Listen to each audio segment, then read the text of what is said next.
بسم اللہ الرحمن الرحیم۔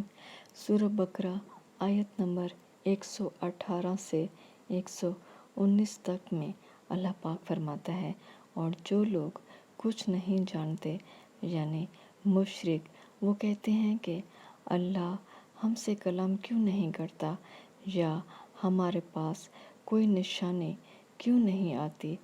اسی طرح جو لوگ ان سے پہلے تھے وہ بھی انہی کی سی باتیں کیا کرتے تھے۔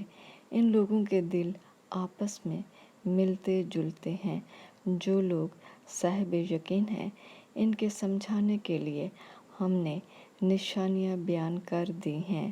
اے محمد صلی اللہ علیہ وآلہ وسلم، ہم نے تم کو سچائی کے ساتھ خوشخبری سنانے والا اور ڈرانے والا بنا کر بھیجا ہے، اور اہل دوزخ کے بارے میں تم سے کچھ پرسش نہیں ہوگی۔